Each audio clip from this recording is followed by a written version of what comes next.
The sound of the ambulance siren indicating the arrival of an urgent case. This hospital in the Turkish city of Izmir has been converted to a pandemic facility. Another infected person needing help from the healthcare workers who put themselves at risk every day.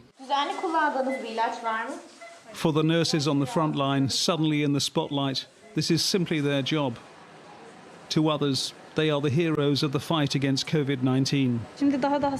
Now our patient numbers have started to decrease, so we've started to have a little more rest. We've had many patients who've recovered. We had a large number of patients who couldn't communicate with us at first, but who could communicate later, so we're even happier. The virus can infect anybody, no matter how old or young.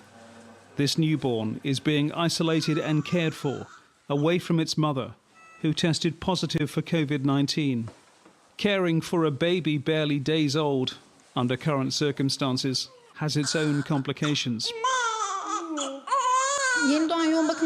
Working in neonatal intensive care had a different difficulty in this process, because after treating adults we can change our clothes. But for newborn babies, such a thing is not possible, because the baby can cry at any time. International Nurses Day has been celebrated since 1965, but Covid-19 has shone a new light onto the work of the masked heroes fighting the pandemic, and there is a newfound appreciation of their selfless work. In my apartment, since I'm a nurse, my neighbours have been bringing me meals and saying, "You're always going to work." It's a very emotional situation.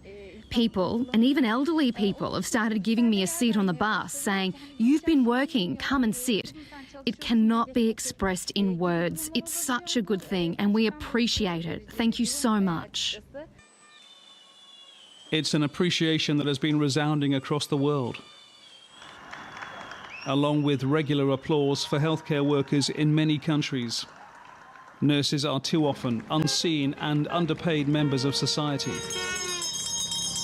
But their bravery and courage in the face of the pandemic is now being recognised by all. Collings, TRT World.